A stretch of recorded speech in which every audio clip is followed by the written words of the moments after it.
In this video, I'm going to show you how to turn on Google Play Protect on Samsung Galaxy device. So the Google Play Protect is similar to app protection on your Samsung phone. The essence of the Google Play Protect is to scan all the applications you're trying to download from the Play Store before installing them on your Samsung phone or any Android device per se. So if there is a malware or suspicious activities within this application, the Google Play Protect is going to stop the installation of the application on your device. So if all you want to do here is to turn on the Google Play Protect on your Samsung Galaxy device, I'm going to walk you through the steps that you need to take here. So if I download this video, you found this video helpful and informative, please don't forget to like and subscribe. Now, all you need to do when you want to turn on Google Play Protect on your Samsung phone is go to your Samsung phone settings.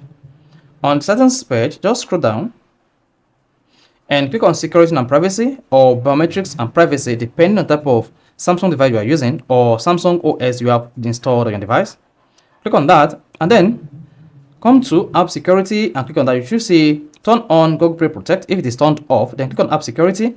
Then under app security, you want to select Google Play Protect. Then click on that. You should see an option that says turn on Play Protect scanning on your device. Go ahead and tap turn on.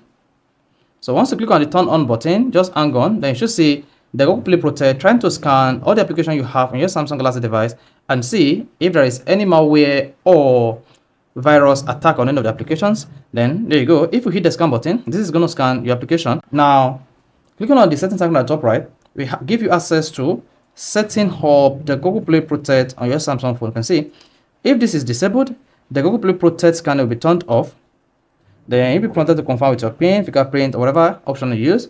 Then here you can also help to improve harmful app detection. So go ahead and turn on this to make sure the Google Play Protect settings is turned on your Samsung Galaxy device. So this is how you can easily enable or turn on Play Protect or Google Play Protect on Samsung phone. If this is helpful and informative, please don't forget to like and subscribe.